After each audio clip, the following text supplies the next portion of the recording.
qui est pour moi le point le plus important de ce salon. Je ne dis pas que ce n'est pas important, mais quand on parle aux gens ici, ce qui arrive tout de suite, c'est IA. IA, intelligence artificielle, algorithme, tout ce qui est autour bon, on va dire ChatGPT, autour de ce que fait Google AI. Et là, on arrive dans un endroit qui est donc la AI Avenue, carrément, il y en a plusieurs. Hein. Mais c'est un endroit, si on peut montrer avec la caméra, qui a été entièrement donc dédié à tout ce qui est intelligence dite artificielle. Vous voyez des choses déjà ici. Mais nous, on va voir quelque chose de particulier. Parce que quand l'intelligence artificielle peut en plus aider l'être humain, dans le sens carrément humain au sens humain, là, ça devient dingue. Alors là, le truc, c'est qu'on a maintenant... Mais qui, voilà, incroyable. Pépé, comment ça va? Je suis en pleine forme, je suis tellement content d'être là, parce qu'être sur le terrain comme ça, je suis né pour ça. Sur l'avenue de l'intelligence artificielle, en plus, c'est pas incroyable. Et justement, on va commencer, on va parler un peu avec Biped d'un premier projet. Salut, Paul. Bonjour. Il y a un deuxième micro qui est dans le coin. Un micro, voilà, merci. Alors là, on est sur le stand de Biped, et donc de votre produit qui s'appelle Noah. Voilà, exactement. C'est un harnais connecté intelligent. Est-ce que tu peux nous expliquer un peu comment ça marche et pour qui c'est destiné? Exactement, donc c'est Noah. Noah, c'est pour navigation, obstacles et AI. Donc en fait, c'est pour les personnes aveugles et malvoyantes pour résoudre leurs problèmes de mobilité au quotidien. Navigation, c'est quoi? C'est comment une personne aveugle va aller vers une nouvelle destination en autonomie. On va avoir un GPS virage par virage qui va les aider à s'orienter tout seul et aller à la boulangerie pour chercher le pain le matin sans avoir besoin d'être accompagné. Deuxième fonctionnalité, ça va être les obstacles. Donc la canne va être capable de capter ce qui est au niveau du sol à 1 mètre. Mais après, il y a beaucoup d'autres obstacles qui ne rentrent pas dans cette catégorie. Un panneau au niveau de la tête, c'est un énorme risque de collision pour les personnes aveugles. Et donc, du coup, ça permet de détecter non seulement les obstacles au sol, mais aussi jusqu'à au-dessus de la tête, en fait. Exactement, donc les caméras ici vont scanner tout ce qui est en face de la personne jusqu'à 8 mètres et aussi sur les côtés. Et en fait, on va détecter tous ces obstacles-là, regarder lesquels ont un risque de collision et jouer un son en 3D pour avertir la personne. Donc si c'est un panneau au niveau de la tête, on va avoir un bip bip bip bip bip aigu qui va se rapprocher pour signaler le risque de collision. Okay. En gros, ça marche comment? Ici, tu as la caméra sur cette partie du harnais et de l'autre côté, tu as un bouton parce que vous avez aussi l'intelligence artificielle dedans. Ouais, c'est ça. Donc il y a 3 caméras ici, caméra profondeur de champ qui marche de jour comme de nuit. Et ici, on a l'ordinateur. Donc l'ordinateur va calculer tous les obstacles en temps réel. Et avec le bouton, on peut appuyer dessus. Et là, on va voir l'intelligence artificielle. Qu'est-ce qu'elle va faire? Elle va décrire la scène, en fait. D'accord. Donc ça sert pour les personnes malvoyantes ou aveugles. Mais vous avez aussi prévu, je crois, d'ouvrir un peu tout ça à d'autres personnes qui pourraient avoir des problèmes de mobilité, éventuellement? C'est ça. Donc on s'adresse aux personnes aveugles et malvoyantes avec une vision résiduelle ou sans. Mais après, en fin de compte, c'est un facteur de forme qui peut s'adapter à d'autres problèmes de mobilité ou d'autres problèmes d'évitement d'obstacles. Donc typiquement, dans le secteur de la construction, il y a toujours énormément de risques sur les chantiers. Des risques que le chariot élévateur rentre dans quelqu'un qui est dans l'angle mort. Et là, on peut juste mettre le même système de caméra, le même ordinateur et une interface sur quelqu'un qui voit pour avoir de l'information dans ce qu'il ne voit pas. Et donc, alors, est-ce que tu pourrais nous dire vite fait comment ça représente plein de défis au niveau de la création? Ça fait combien de temps que vous bossez dessus? Du coup, la boîte existe depuis 3 ans. On a passé 2 ans de recherche et de développement, donc avec beaucoup de bêta-testing, vraiment comprendre quel était le besoin et quelles solutions vous pouvez apporter. Et là, c'est plus un prototype, hein, c'est en vente aujourd'hui. Si quelqu'un qui en a besoin peut l'acheter. Ouais, exactement. Donc maintenant, on commence à commercialiser le produit aux US, en Europe et en Australie. Donc 50 unités prévues d'ici la fin du mois de juin et 200 unités sur le reste de l'année. Ok. Et c'est incroyable. C'est génial parce que je suis passé tout à l'heure pour les voir parce que j'ai trouvé l'idée géniale déjà. Mais je ne sais pas si tu l'as donné pendant l'interview, vous avez donné un prix qui peut peut-être effrayer un peu les gens, mais on démarre et peut-être que ça va être remboursé plus tard ou partiellement, c'est ça? Voilà. Ouais. Donc déjà, ce qu'il faut dire, c'est que c'est un dispositif médical. Donc c'est quelque chose qui doit et qui va être remboursé. Et c'est un dispositif médical à destination des personnes aveugles. Un chien guide d'aveugle, ça coûte des dizaines de milliers d'euros. C'est plusieurs milliers d'euros par année. Et un chien peut travailler que 4 ans. Là, on va être à 4 300 euros pour un appareil comme ça, qui est beaucoup plus facile à produire en masse que c'est facile d'entraîner des chiens. Et là, donc, si j'ai bien compris, vous avez un peu levé des fonds et donc vous prévoyez de vous développer. Vous êtes en Suisse, vous prévoyez de vous développer aux États-Unis, entre autres? Ouais, je pense vraiment pour aller à l'échelle, on devra aller aux États-Unis parce qu'il y a un énorme marché là-bas, des associations de vétérans qui vont prendre en charge ce genre d'appareil. Donc je pense que le futur sera aux États-Unis. Ouais. Est-ce que vous avez des concurrents? Parce que j'en ai parlé tout à l'heure justement avec Maël. Moi, quand j'ai vu ça la première fois, je connaissais les cannes pour les personnes malvoyantes qui sont des cannes connectées. J'ai vu des choses avec Google AI, tu as vu des trucs avec Microsoft où la canne est dotée d'un regardez, vous regardez une boîte de conserve et autres. Mais ça j'avais jamais vu. Est-ce que vous avez inventé un truc qui n'était pas existant ou qui était fomenté par d'autres, mais vous l'avez finalisé? Comment ça se passe?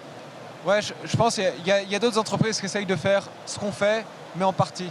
Il va y avoir des entreprises qui vont faire un GPS, qui va faire de la navigation pour les personnes aveugles. Voilà, ça. Il y a des entreprises qui vont faire un détecteur d'obstacles sur une canne blanche, qui va juste avoir des ultrasons. Ouais. Mais en fait, le but, c'est vraiment de résoudre le problème de la mobilité en général. La mobilité, c'est quoi? C'est NOA, Navigation Obstacle AI. Et c'est vraiment cette idée d'avoir toute l'information, un seul système et des interactions entre chacun de ces systèmes. On peut rendre le GPS meilleur avec les caméras, on peut rendre la description de scène meilleure avec le GPS. Pardon, excuse-moi. Non, parce que, en fait, vous, ça marche avec des caméras, mais c'est vrai qu'il y a eu des modèles qui existaient avant, mais qui étaient plutôt basés sur les ultrasons, si j'ai bien compris. Et là, cette technologie-là te permet justement d'avoir une détection de l'environnement qui est beaucoup plus ample. Ouais, c'est ça. Les ultrasons, en fait, ça va juste donner une mesure de distance face à une surface qui est proche. Donc, c'est pas suffisant pour avoir une vraie compréhension de l'environnement. L'avantage des ultrasons, c'est que c'est pas cher. Oui. Donc, on peut faire des petits systèmes à 500 € qu'on peut essayer de vendre, mais ça va jamais résoudre un vrai problème. C'est la première fois que tu viens à Vivatech?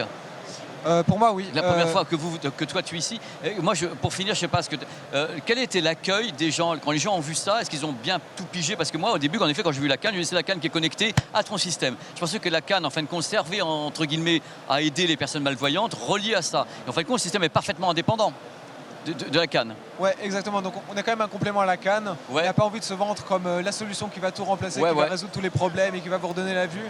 C'est vraiment le but, c'est d'améliorer la mobilité, d'être un complément à la canne pour ça. Bah, bravo, hein. C'est incroyable. C'est super et ça va pile poil dans l'idée de cette émission et de ce que vous faites ici. Vous êtes bien placé en plus et je vous souhaite tout le succès du monde parce que la tech qui aide les gens, bah oui. Merci beaucoup. Je t'en prie. Merci à toi. Franchement, merci.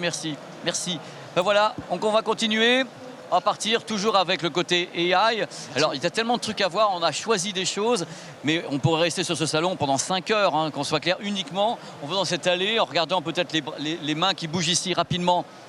Voilà. Tout ce qui est bionique ici, qui est contrôlé, piloté. Donc, je suppose qu'il y a une idée, justement, de technologie, d'augmentation humaine. Donc, je pense que peut-être, je ne sais pas... qui permet d'avoir des prothèses, voilà, des prothèses self-learning, donc des prothèses qui apprennent les mouvements humains. Je pense que c'est le but de la manœuvre, je suis en train de découvrir en même temps. Oui, c'est ça, ce sont des prothèses. C'est du délire. Et tout ça est bien sûr piloté avec une IA. Vous voyez l'avenir qui se dessine, mais cet avenir qui aide les gens. Là, on est en train de faire quelque chose de médical. On n'est pas en train de vous parler de Terminator qui va dire les êtres humains, gna gna gna. Non, là, c'est pour t'aider. Imaginez ce que ça va apporter aux gens qui ont justement perdu comme ça une main ou un bras, ce genre de choses. Moi, ça me fait tourner la tête. Et c'est pour ça que ce salon est intéressant, parce qu'on peut voir des choses comme ça. Et ça, là, c'est peut-être pas français, ça. Non, là, c'est américain. Mais oui, c'était au siège de Las Vegas. Allez, maintenant, on continue, le mec. La loose. Allez, on s'en va. On s'en va après. On a peut-être d'autres trucs à voir, parce que là, il y a des casques, la connexion. C'est encore les Américains qui sont ici. Voilà.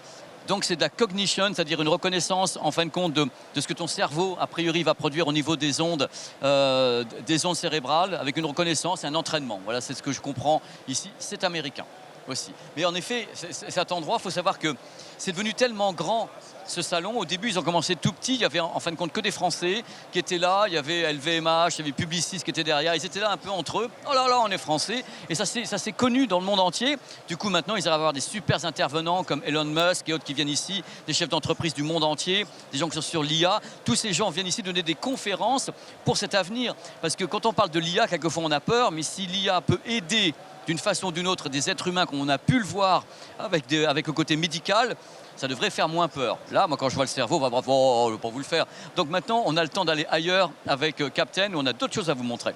Et on va voir quelque chose qui est encore autour de l'aide à la personne. Ce moment incroyable où on va aider les gens. Et là, vous allez voir à quel point vous n'avez jamais vu ça de votre vie. Comment ça va? Samy, salut Pépé. Je te revois à nouveau. Là, on est en live maintenant. Salut à tout le monde. Salut. Alors, tu vas nous montrer un truc absolument incroyable parce que tu me l'as expliqué déjà à Las Vegas. Et moi, je dis, mais c'est dingue, c'est dingue. Alors, explique, je te laisse faire. Voilà. Qu'est-ce que c'est? Alors là, on a en face de nous le premier chatbot en langue des signes. Donc en fait, cet avatar comprend la langue des signes et répond en langue des signes. C'est du Aussi délire. simple que ça. C'est-à-dire que, explique-moi tout le process. Là, quelqu'un qui est par exemple, qui est non-entendant, il va utiliser comment cet avatar? Bah, en fait, c'est tout simple. Il faut savoir en fait déjà que les personnes sourdes ont des difficultés à l'écrit. Donc c'est pour ça qu'en fait, on a aussi créé cet avatar en langue des signes. Et donc actuellement, quand ils naviguent sur des sites internet ou qu'ils utilisent des chatbots, bah, du coup, souvent ces chatbots sont inaccessibles. Donc par exemple, une personne sourde va se rendre sur un site internet. Il va avoir une petite bulle, capsule sourd et malentendant, et il va l'ouvrir et cet avatar va apparaître et il va pouvoir dialoguer et avoir des réponses à ses questions en langue des signes. Donc il va signer à travers sa caméra et avoir des réponses en langue des signes. Tu m'as dit un truc fou tout à l'heure. Tu m'as dit par exemple, on navigue, il y a une page internet, tu navigues dessus et la page internet est traduite en langue des signes. C'est ça. Vous pouvez déjà aller sur le site ives par exemple.fr ou sur le site helios.fr et vous allez avoir du coup un avatar qui va apparaître et qui va traduire en fait les pages du site web en langue des signes. Alors moi, je te parlé aussi d'un autre truc tout à l'heure parce que ça marche dans un sens. Toi, tu vas travailler dessus. C'est le moment où moi, je vais parler et justement, ça pourrait être retranscrit en langue des signes. C'est pas encore ça. Ouais, c'est ça. C'est l'étape suivante. C'est l'étape suivante du projet. Donc là, il faut savoir que c'est un projet sur lequel on bosse depuis voilà, quelques années. Mais voilà, on a encore du travail. Mais ouais. On vient de le lancer. Mais c'est ce qu'on appelle le speak to sign ou le text to sign, etc. etc. Et ça, c'est pour bientôt. Donc c'est la première fois. Il y a une petite démo qui est peut-être prête à côté. Si Bah ouais, tu es on peut prêt, le faire. on peut venir voir avec une caméra, je pense seulement. C'est-à-dire que cette fois-ci, je vais tenir le micro. Let's go. Il faut que quelqu'un aille devant, plutôt ici, pour que tu vois ici ce langage ici. C'est ici. Regardez le micro. Tu peux garder le micro. C'est là que ça va se passer et on va demander donc avec la langue des signes que ce soit retranscrit ici. C'est Tu ça. peux y aller, Samy. Alors, je peux juste te décaler pour Ouais. que du coup, en fait, on a besoin que du coup la personne soit seule face à la caméra. Et du coup, là, je vais signer, entamer une discussion avec l'avatar. Hop, alors, décale, bonjour. Donc là, vous avez vu, l'avatar a détecté mon bonjour. Et du coup, la conversation peut commencer. Je vais te le tenir s'il faut. Voilà. Alors, il faut juste pas que du coup. Ah, pardon. Donc voilà. Alors, du coup, je vais signer le mot. Voilà. Je vais vous traduire un petit peu. Quand elle ne comprend pas, elle dit « je ne comprends pas » avec la langue des signes. Maintenant, tu vas faire quoi? Là, je vais signer le mot livraison. Livraison. Voilà. Maintenant, livraison d'un produit. Maintenant, un contexte où on demande l'état de la livraison. Voilà. Maintenant, tu vas continuer. Tu as répondu « désolé, j'ai mal compris ». Voilà. Mais c'est du délire. J'aimerais connaître l'état actuel de ma livraison. Quel est le numéro de colis? Donc tu peux lui mettre le numéro de colis également en langue des signes, directement, et parler. Donc c'est fou, le système est fou. Pour les gens, c'est fou. C'est hyper fluide et du coup ça marche. Voilà, c'est designé pour être fait avec des personnes sourdes et malentendantes. Donc c'est fait pour que des personnes sourdes les utilisent. Voilà. Tu peux continuer si tu veux jusqu'à la fin. Maintenant, ouais, ça c'est le oui, non? Ouais, c'est ça. Maintenant, tu peux demander quand. Je regarde où se trouve. Voilà, elle dit je regarde où se trouve votre colis. Donc, et vous voyez l'interaction qu'on peut avoir. Voilà. Ça, c'est quand, c'est ça? Quand ça sera livré. Donc, la livraison est prévue demain entre 10h et 22h. Et ça, c'est merci. Au revoir. Oh, pardon, j'ai honte. Mais Samy, tu te rends compte du truc? Je sais pas, les gens peuvent se rendre compte. C'est génial. Bah, c'est une réelle avancée en fait pour les personnes sourdes et malentendantes. On va pouvoir vraiment améliorer l'accessibilité des personnes sourdes au quotidien et voilà, c'est sur quoi on travaille.